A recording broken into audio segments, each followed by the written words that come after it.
Assalamualaikum warahmatullahi wabarakatuh. Sahabat yang dirahmati Allah, semoga hatimu tenang malam ini. Semoga langkahmu yang singgah di sini bukan kebetulan, tapi bagian dari rencana indah Allah agar engkau mendengar pesan yang mungkin selama ini kau cari. Berapa banyak dari kita yang berusaha keras memperbaiki hidup, bekerja siang malam, menabung, belajar, bahkan berdoa. Tapi hidup tetap terasa berat. Masalah datang silih berganti. Doa terasa sepi. Hati tetap gelisah. Mungkin engkau pernah berkata dalam hati, "Aku sudah sholat, tapi kenapa hidupku masih sulit? Aku sudah berzikir, tapi kenapa hatiku tetap resah?" Pertanyaan itu sangat manusiawi dan justru menjadi tanda bahwa jiwamu sedang mencari arah pulang. Sebelum kita melangkah lebih dalam, sebelumnya kita berdoa dulu. Ya Allah, Tuhan yang membolak-balikan hati, berkahilah setiap penonton yang hadir dalam majelis virtual ini. Limpahkan rahmat-Mu kepada yang menekan tombol like. Jadikan itu amal jariahnya menghapus dosa kecilnya. Anugerahkan keberkahan rezeki dan umur panjang bagi yang menekan tombol subscribe. Jadikan setiap notifikasi kebaikan yang muncul di layar mereka sebagai panggilan menuju cahaya-Mu. Lipat gandakan pahala bagi yang membagikan video ini. Jadikan tangan mereka saksi kebaikan di hari akhir. Dan khusus bagi yang menulis komentar sholawat, jadikan lisannya bersih, hatinya lembut, dan hidupnya penuh berkeberkahan sebagaimana Engkau muliakan Rasul-Mu, Muhammad Sallallahu Alaihi Wasallam. Amin ya Rabbal Alamin. Sahabatku, tema kita malam ini, Allah akan perbaiki hidupmu, asalkan. Ya, ada asalkannya, karena Allah Maha Adil. Dia tidak menolak permohonan hambanya, tapi menunggu hamba itu memenuhi satu syarat, memperbaiki hubungannya dengan Allah terlebih dahulu. Seringkali manusia ingin hidupnya berubah, tapi tidak memperbaiki cara ia beribadah. Kita ingin doa dikabulkan, tapi hati masih lalai saat sholat. Kita ingin damai, tapi lidah masih mencela. Padahal Rasulullah SAW bersabda bahwa sholat itu tian agama, dan siapa yang menegakkannya berarti menegakkan agamanya, menegakkan hidupnya. Maka mari kita mulai dari diri sendiri, bukan dari dunia di luar sana, tapi dari hati yang di dalam dada. Karena sesungguhnya saat sholatmu benar, hidupmu akan Allah perbaiki, pelan tapi pasti. Sahabat yang dimuliakan Allah, setiap orang mendambakan hidup yang tenang dan rizki yang lapang. Kita ingin keluarga harmonis, pekerjaan stabil, hati damai, dan akhir hidup yang bahagia. Tapi seringkali realitasnya tidak seperti harapan. Ada yang berjuang keras, tapi tetap sempit rizkinya. Ada yang rajin beribadah, tapi masih gelisah. Ada yang hidupnya terlihat baik, tapi batinnya kosong. Lalu kita bertanya, apa yang salah? Apakah Allah tidak mendengar doa kita? Apakah Allah tidak peduli dengan kesedihan kita? Sahabat, bukan Allah yang lalai, tapi kita yang sering abai terhadap syarat-syarat yang Allah tetapkan. Dalam ceramah tadi disebutkan, jika engkau ingin Allah memperbaiki hidupmu, maka perbaikilah dulu sholatmu. Sholat bukan sekedar gerakan, ia adalah perjanjian cinta antara hamba dan penciptanya. Di dalam sholat terkandung seluruh bentuk zikir, doa, istighfar, pengakuan, dan penyerahan diri. Maka jika seseorang menegakkan sholat dengan benar, Allah jamin akan memperbaiki hidupnya dari dalam. Allah berfirman dalam Quran surat Al-Mu'minun ayat 1-2. Sungguh beruntung orang-orang yang beriman, yaitu mereka yang khusyuk dalam sholatnya. Kata falah di sini berarti keberhasilan dunia dan akhirat. Artinya kunci pertama agar hidupmu diperbaiki Allah bukan pada strategi, bukan pada jabatan, tapi pada kualitas sholatmu. Bayangkan sahabat, jika seseorang sholatnya benar, lidahnya akan terjaga dari kata kotor, tangannya tidak mau mengambil yang bukan haknya, matanya tidak mudah melihat yang haram, dan hatinya tidak lagi iri karena ia telah merasakan cukup dengan zikir kepada Allah. Sebaliknya, jika seseorang masih gemar mencela, marah, dan menipu, maka sholatnya belum menyentuh hatinya. Allah menegaskan dalam Quran surat Al-Ankabut ayat 45, sesungguhnya sholat itu mencegah dari perbuatan keji dan mungkar. Sahabat, mari kita renungkan. Kalau hidup kita masih penuh masalah, mungkin bukan karena Allah tidak menolong, tapi karena sholat kita belum menghadirkan Allah di hati kita. Sholat yang benar akan menata perilaku, menenangkan hati, dan membuka jalan rizki. Sholat yang khusyuk adalah pintu menuju kehidupan yang Allah perbaiki langkah demi langkah. Sahabat yang dirahmati Allah, setiap manusia mendambakan ketenangan. Namun dunia yang berisik sering membuat hati tak pernah diam. Kita sibuk mengejar angka, status, dan gengsi, tapi lupa bahwa ketenangan tidak datang dari luar, melainkan dari hubungan batin antara kita dengan Allah. Allah berfirman dalam Quran surat Ar-Ra'd ayat 28, "Ketahuilah, hanya dengan mengingat Allah, hati menjadi tenang." Zikir terbesar adalah sholat. Di dalamnya kita membaca ayat-ayat Allah, berdoa, bersujud, dan memohon ampun. Maka tidak ada terapi hati yang lebih sempurna daripada sholat yang khusyuk. Namun inilah tantangan kita. Sholatnya ada, tapi hatinya tidak hadir. Seringkali tubuh kita berdiri di atas sajadah, tapi pikiran kita berkelana ke tempat kerja, ketagihan, ke masalah rumah tangga. Inilah sebab mengapa sholat belum menjadi sumber ketenangan.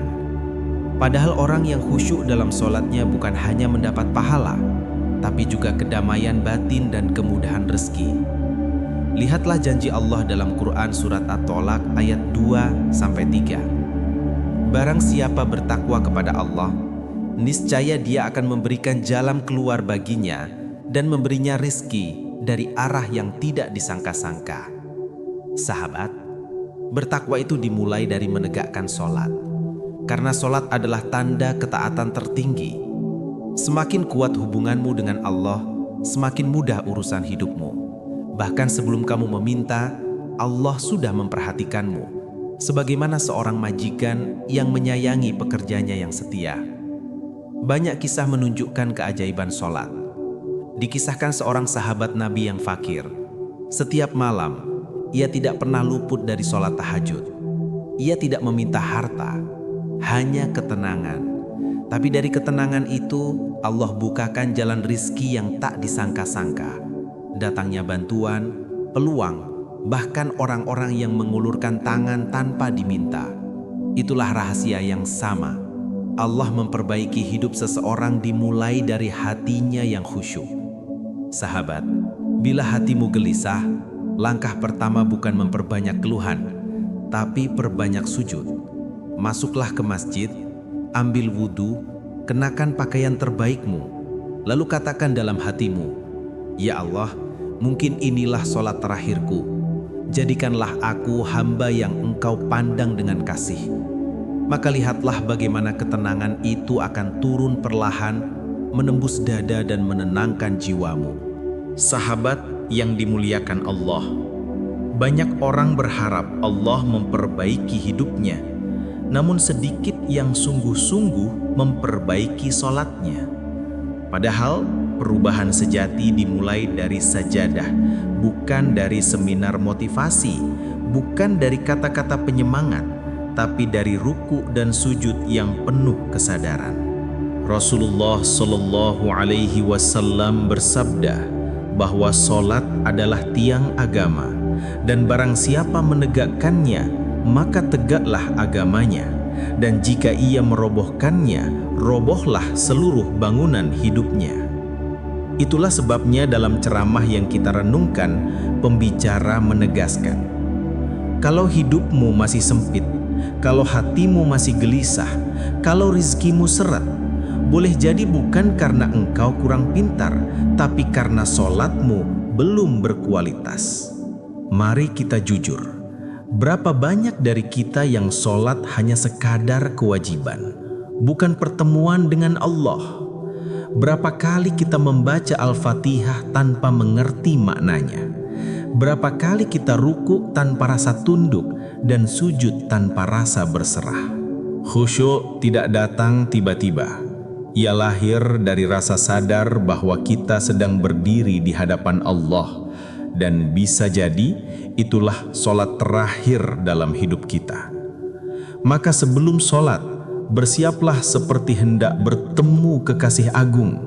Sempurnakan wudhu sebagaimana diperintahkan dalam Quran surat Al-Ma'idah ayat 6. Kenakan pakaian terbaikmu sebagaimana firman Allah dalam Quran surat Al-A'raf ayat 31. Hadirkan hatimu seutuhnya, buang urusan dunia di luar masjid.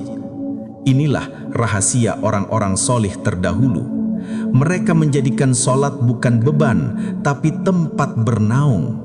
Dari sajadah itulah mereka bangkit menjadi pribadi yang lembut, jujur, dan kuat menghadapi cobaan. Bahkan Nabi Zakaria alaihi salam ketika mustahil baginya memiliki anak, tetap sholat. Dalam Quran surat Ali Imran ayat 38-39 disebutkan bahwa beliau berdoa dalam sholatnya, dan belum selesai sholat pun malaikat sudah datang membawa kabar gembira. Doa dikabulkan, anak akan lahir, namanya Yahya. Subhanallah, ini pelajaran besar. Jika sholatmu benar, doa-doamu akan dijawab bahkan sebelum engkau mengucap salam. Sahabat, hidupmu akan Allah ubah bukan lewat keajaiban dunia, tapi lewat keikhlasan sujudmu. Sholat yang benar akan memperbaiki lisanmu, membenahi akhlakmu, menenangkan rumah tanggamu, dan membuka pintu rizkimu. Perbaiki sholatmu, niscaya Allah akan memperbaiki seluruh hidupmu. Sahabat yang dirahmati Allah, setelah kita memahami betapa besar peran sholat dalam memperbaiki hidup, kini tibalah kita di puncak renungan, menjadikan sholat sebagai sumber kenikmatan hidup. Banyak orang sholat karena kewajiban, bukan karena cinta. Padahal bagi para solihin, sholat adalah saat paling indah dalam hidup mereka. Rasulullah pernah bersabda, "Jadikanlah penyejuk mataku dalam sholat." Hadis riwayat An-Nasai. Artinya, bagi Nabi, sholat bukan sekedar tugas, tapi tempat menenangkan hati, menghapus penat dan memulihkan jiwa. Ketenangan sejati lahir ketika engkau menemukan kenikmatan dalam sujud. Di titik itu, engkau tidak lagi memandang sholat sebagai beban, tetapi sebagai pertemuan suci antara hati yang lelah dan Tuhan yang Maha Penyayang. Bahkan ketika musibah datang, sakit, kehilangan, atau kegagalan, engkau tetap bisa berkata, "Alhamdulillah, aku masih punya waktu untuk bersujud." Itulah sebabnya para ulama salaf menatap hidup dengan cara berbeda. Ketika diuji, mereka melihatnya sebagai peluang untuk mendapat pahala. Ketika sehat, mereka bersyukur karena bisa beribadah lebih banyak. Mereka hidup dalam nikmat yang tidak bergantung pada keadaan, tapi bergantung pada kehadiran Allah di hati mereka. Sahabat, jika hari ini hidupmu terasa berat, jangan buru-buru menuduh takdir. Mungkin Allah sedang memanggilmu lebih dekat lewat ujian itu. Kembalilah ke sajadahmu. Sujudlah dengan sungguh-sungguh. Rasakan air wudhu yang dingin itu sebagai simbol penyucian dosa. Dan bisikan dalam hati, "Ya Allah, aku datang kepadamu bukan karena kuatku, tapi karena aku butuhmu." Mulailah hari-harimu dengan sholat subuh yang benar. Akhiri dengan isya dan tahajud yang khusyuk. Maka engkau akan merasakan satu persatu urusan hidupmu menjadi ringan, rezekimu terbuka, dan hatimu lapang. Karena janji Allah pasti benar. Barang siapa menegakkan sholat, niscaya kami akan perbaiki hidupnya di dunia dan di akhirat. Alhamdulillahirabbil alamin. Segala puji bagi Allah yang telah mempertemukan kita dalam renungan malam ini. Ya Allah, jadikan kami hamba-hambamu yang khusyuk dalam sholat, yang Engkau perbaiki hatinya, Engkau berkahi hidupnya, dan Engkau wafatkan dalam husnul khotimah. Amin ya rabbal alamin. Wassalamualaikum warahmatullahi wabarakatuh.